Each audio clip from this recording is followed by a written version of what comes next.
the brand spanking new leader of the brand spanking new political party, sort of the revamped political party, because it was the Opportunities Party and now it's the Opportunity Party. Welcome to the show, Qiulae. Nice to speak to you. Good evening. Thanks for having me along.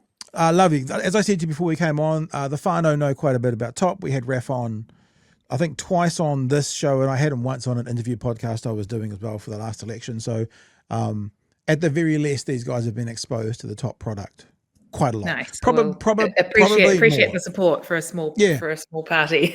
Yeah. So probably more than certainly any other podcasts out there that are doing this sort of thing. So why don't we just do this? Why don't we just, because I'm calling it a reset, you may not be calling that. It's now the Opportunity Party, like singular. It was opportunities, plural. Mm-hmm. So why don't you give us the elevator pitch for the reset and what today's Opportunity Party is all about? Yeah, sure. So it's a subtle but important change. We think that the singular opportunity sort of encapsulates that this is kind of the moment and the time for New Zealand to seize that opportunity. Mm-hmm. It was also, in terms of brand awareness, those that know TOP know what TOP stands for and recognize the acronym. But we also have fairly low brand awareness in terms of the broader kind of political party spectrum. And we thought if we're going to go big and get a big bang this time and really try and raise that brand awareness, then we wanted opportunity to be the thing that people remember rather than TOP, because TOP can be a bit confusing in terms of what that actually means. So that's kind of the reasoning behind the name. In terms of the look and feel, I think, I'm probably a different kind of look and feel than previous leaders. And so I think not to diminish at all the work that former leaders have done for the party. We would not be where we are today without them. Mm-hmm. But we do recognise that to get over that pesky 5%, we've got to do something different, and we've got to do something that's maybe a bit different and disruptive from what we've done last time. So it's gonna look and feel a little bit different from previous campaigns. Well, not just yourself though, a refresh of the branding and stuff as well. And as you can see, I actually looked up top.org.nz and it redirected to opportunity.org.nz. Mm-hmm. And rather than having TOP anywhere, it's got opportunity. So you can see that the actual imagery is changing out there as well. Looking at opportunity versus TOP, what are the one or two key differences that you can see or that you think you've come to? So I think there's still more work to do, but we are really working hard on simplifying the policy platform.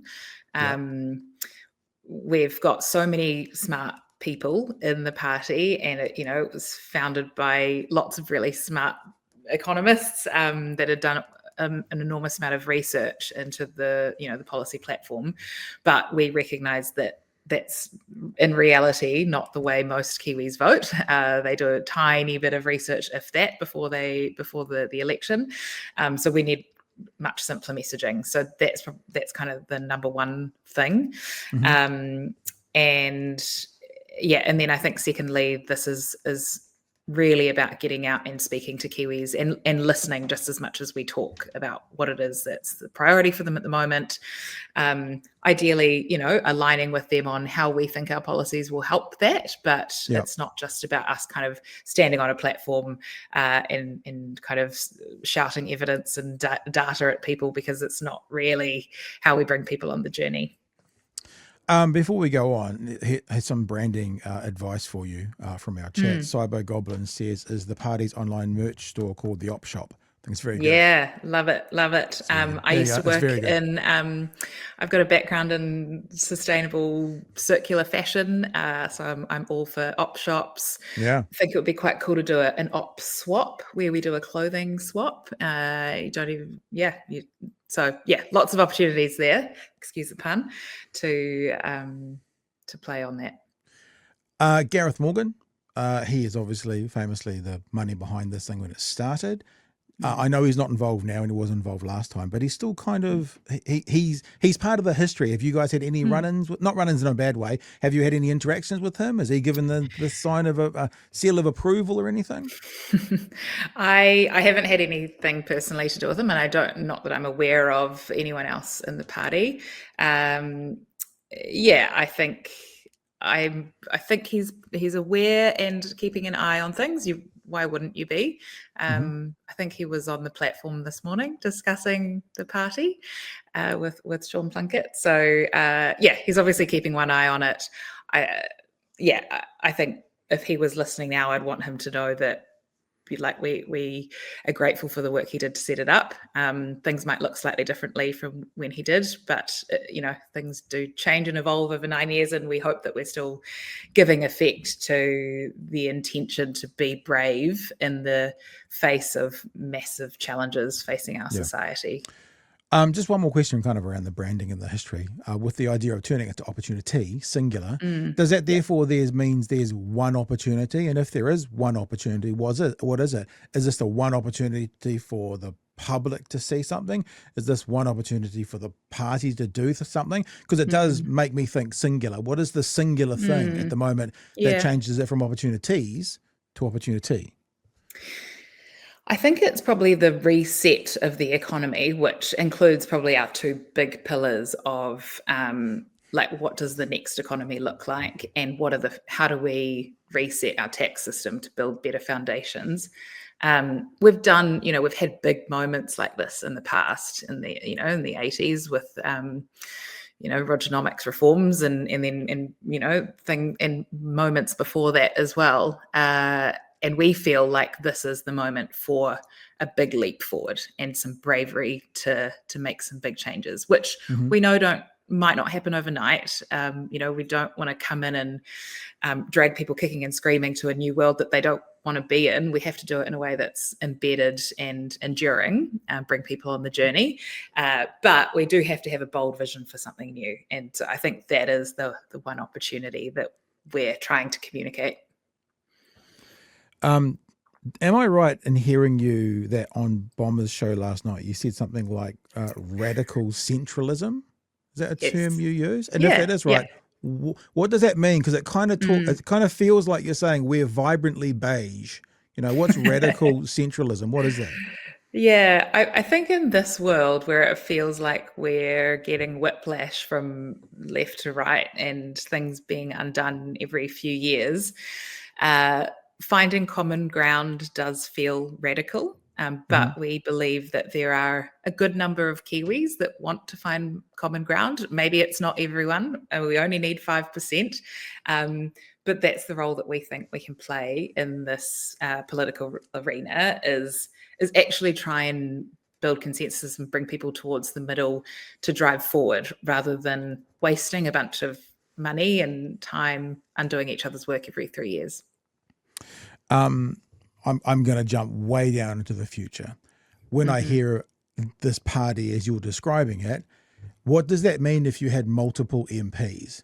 Do you still have to vote as a bloc? Because if you're radical centrists, what if someone felt like in this particular policy supporting the left and the other person thought that the centrist was supporting the right? Like, I know it's a long way away, but it does make me like looking at David Seymour, who a couple of elections ago was 0.2% or whatever he was, and is now, 8.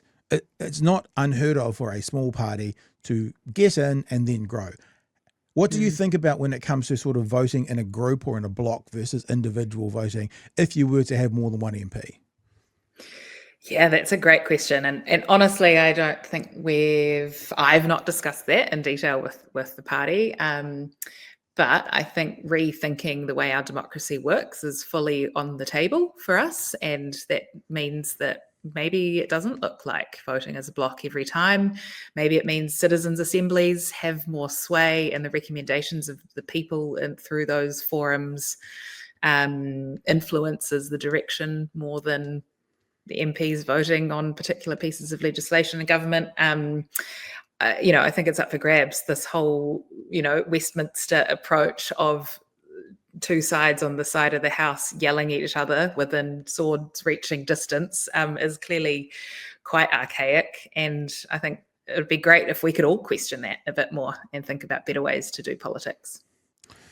I know there's both a long time until the election, and it's also about happening tomorrow. So there's these two kind of dualities going on right now. Yeah. So we're going to be looking to learn more about opportunity.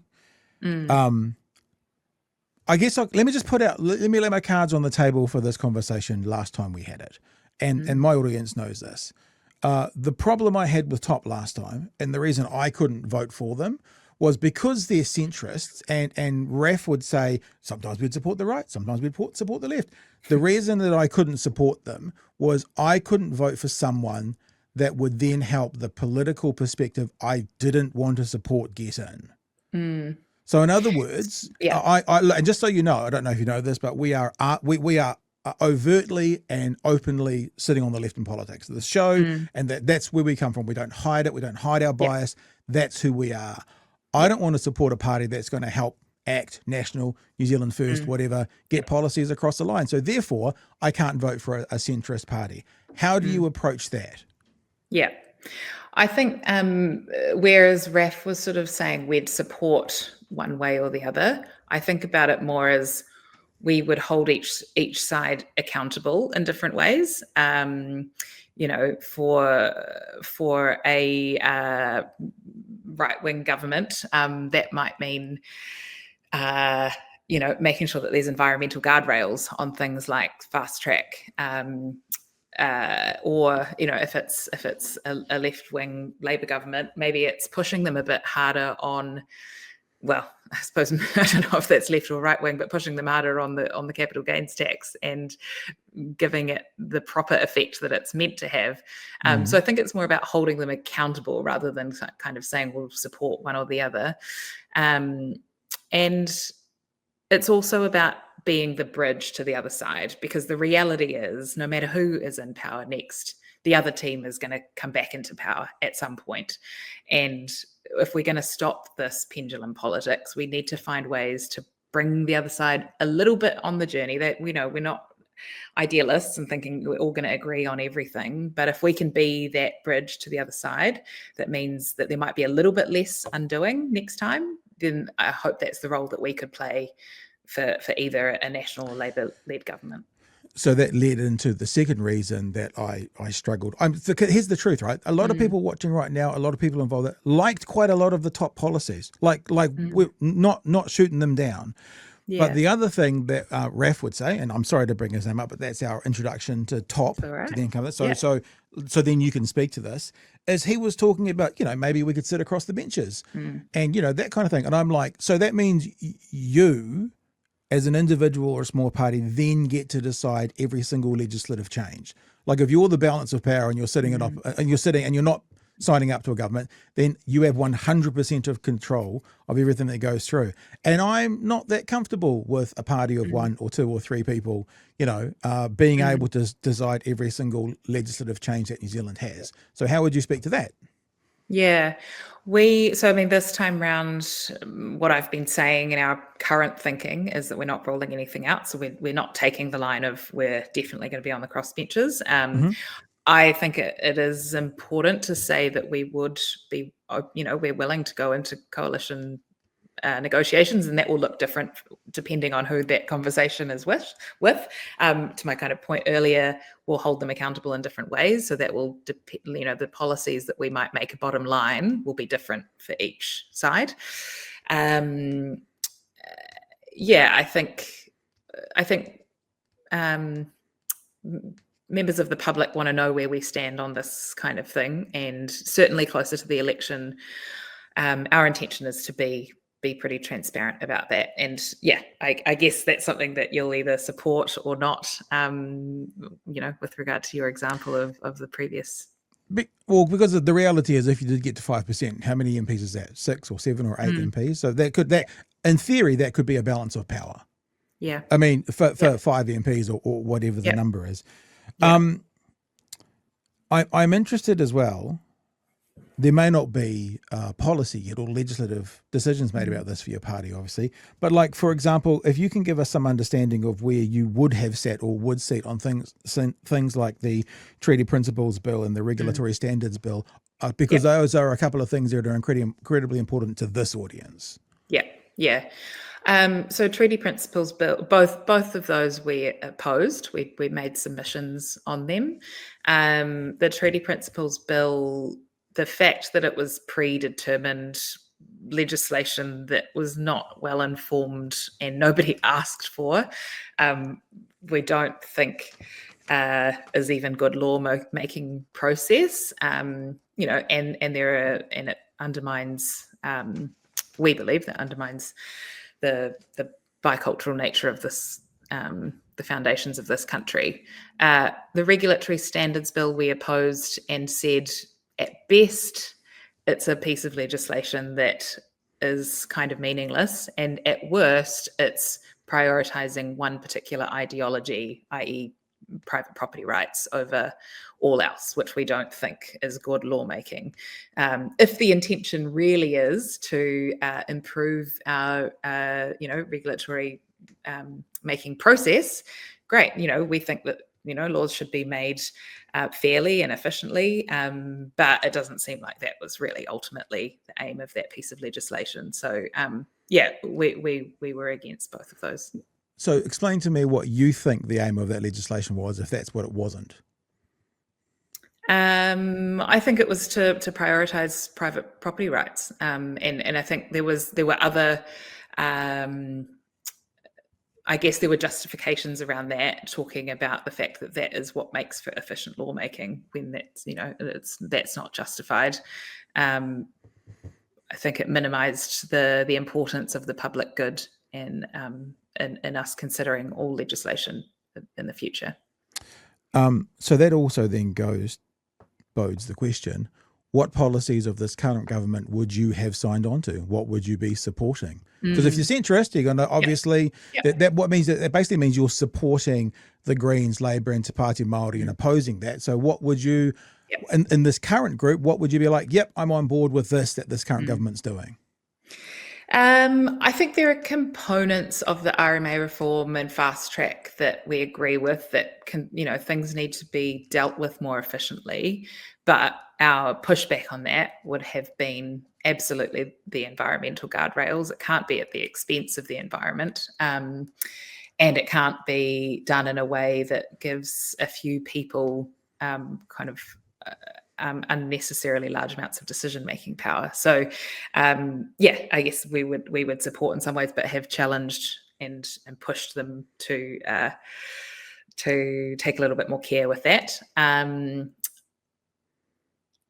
I think we are quite aligned with Chris Bishop on housing density and the need to increase that.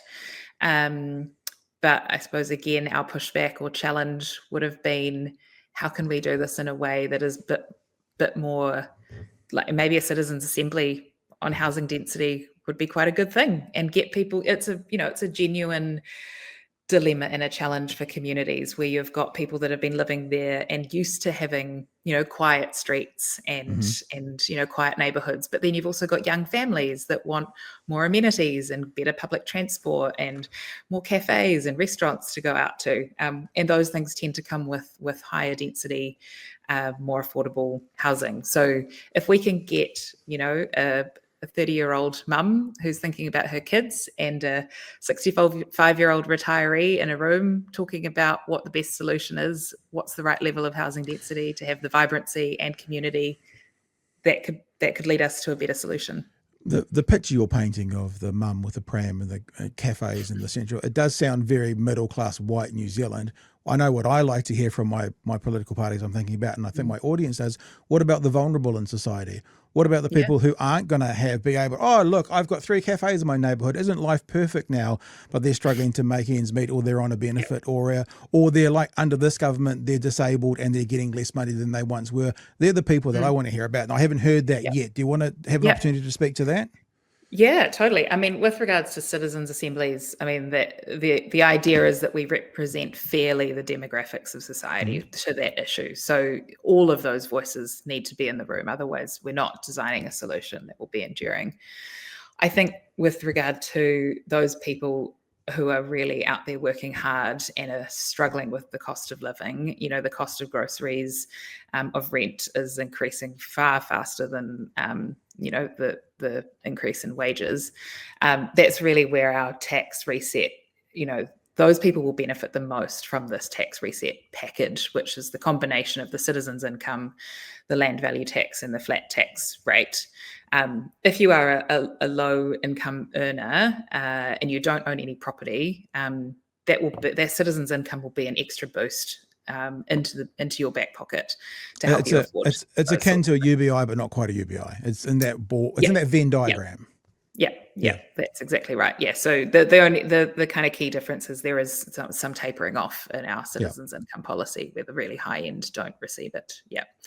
And I think combined with the land value tax, which is designed to bring house prices down, which will also make rents more affordable, potentially that puts home ownership maybe back into the realms for those really hardworking Kiwis that are struggling to get ahead.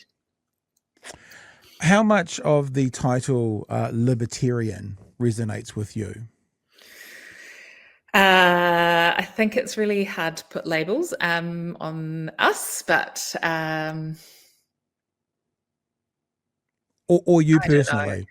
Yeah, because there's been some things in this conversation, especially the mentioned quite a few times of property rights and that kind of stuff, which often goes hand in hand with a libertarian ethos. I'm not judging and I'm not being critical. I'm looking to understand. Yeah. I mean, with property rights, I was saying that shouldn't be the primary focus. We shouldn't prioritize private property rights over the public good. Those things need to be balanced. So what about this? Because down the libertarian path, it's also about allowing people to do what they want and kind of have freedom for their own. Do you sit in that park for personal liberty and freedom sort of thing? Liberty is a bit of an American buzzword. Yeah. Ignore the word liberty. It's a bit of an American buzzword, but Yeah, I mean, I think in that regard, yes, largely the Opportunity Party is supportive of individual freedoms, but that has to be balanced against other people's protection of their human rights and dignity and right to safety, and it's always a balance, and we have to approach those kinds of conversations with empathy and compassion. I think trying to say that we can absolutely have to protect one's rights to freedom to do whatever they want, if that's going to damage particular segments of society. So the best example of that in this current term is Smoke Free 2025. So giving people freedoms to do what they want, you let them keep smoking. So does that mean you would have supported the government in cancelling Smoke Free 2025 if you had been there? No, and I think that's where the evidence of protecting public health does trump, the right to individual. And it's not saying that you can't smoke, but we're just making it a lot harder to. And that's in the as evidence and science it becomes clearer and clearer on those kinds of issues. I think that's where we would support the public interest. All right. Hey, one other question specifically, only because we're going to talk about it tonight and it's a bit in the news. It feels like the Greens a little bit have checkmated this government by saying we're going to cancel the mining contracts. And Nicola Willis is kind of stomping around going, you can't do that. That's not fair. How do you feel about the Greens manoeuvring? It does feel like a bit of a checkmate in that situation. You supportive of that? You think it's good politics, but you're not supportive of it? Where do you sit on that? I don't think it's something that we would do to kind of outright say we're going to revoke all of the licenses or outright repeal legislation. Our first preference would always be to try and find a solution that is going to work for a larger number of people, because our concern is that just by hang on. So when you say people though, which people?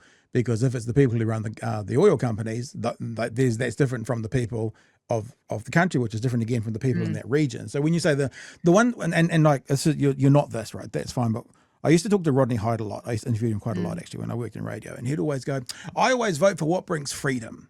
But the problem with that is sometimes when you're bringing one group freedom, you're bringing oppression to another group. It's a bit of a bullshit answer, Yeah.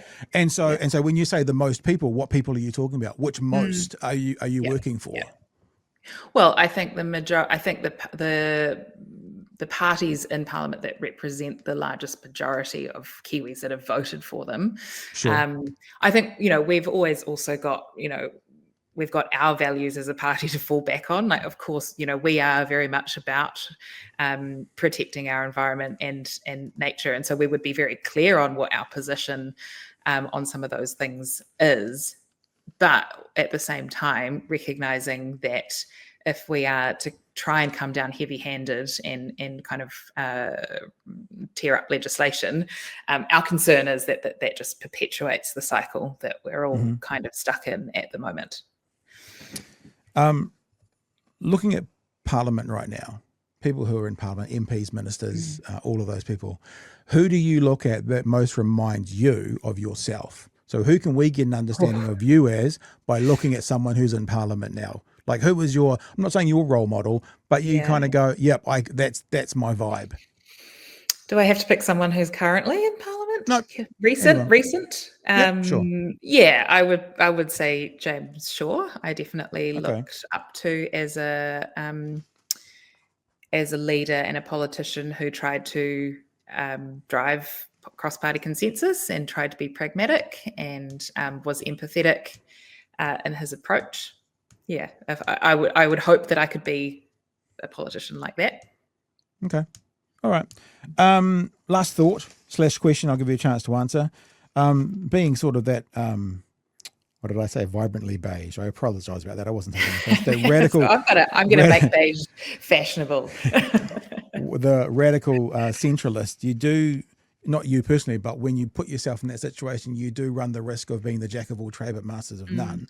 And then to find an audience is the next step. Like you said, people like me would be worried that you don't allow policy to go through working with the side I don't particularly want to support. Although, being fair, I'm always about good policy, right? If the right comes up with good policy, I'll support it. And listening to you on Sean Plunkett's show when he threw the "what is a woman" at you, that means none of that group's going to vote for you because you didn't answer that question to their satisfaction. People like me are a bit like, well, when these guys are going to help, New Zealand First with their next bloody, thing they're trying to do to vulnerable or whatever. So do you have any concerns that you're going to struggle to find a community to vote for you? Because both sides can probably find something happy in you, but equally both sides can find something they don't like in you as well. I guess I'm not thinking about it as sides. There are very diverse groups that I have had really positive feedback from, and I think two of those are probably the demographic that I'm in is kind of young parents working with families that are concerned about the future for their kids, also have a financial stake, owning property and not wanting to, fall behind, but also recognize that we need to do something to solve these problems. I think that's one. And I do think the other is that, the hard grafters in our economy that are also sick of the back and forth because, they're getting promised by both sides that they're going to have the magic bullet to solve the economy, and yet nothing really seems to change, and the cost of living seems to keep getting worse. So I think that those are two quite different groups, and I think both of them can be swing voters. So yeah, I wouldn't say it's sort of either the left or the right that we're going after. Just one other based on something you've just said. What is a hard grafter? Like, you close your eyes, you think of what you've just described. What are you seeing? What is the psychographic person you're looking at who's a hard grafter? I think it's someone who maybe is on it might be a young couple with kids, can't afford to buy a home. They're paying rent, both of them working extremely hard, having to really be careful about how they spend their money, probably not being able to go on a holiday or buy anything new. It's really just about getting by day to day, and the cost of fish and chips at the beach is increasing more than their income, and they're feeling that. They're worried when they're going to the supermarket that they can't buy the same amount of groceries that they bought last week. Things like home ownership, things like land value tax, actually to them probably almost don't mean anything, because the idea of buying a home is so far out of reach at the moment. But we hope that we can try and help them get ahead and give them a boost. I'd love to have you on again.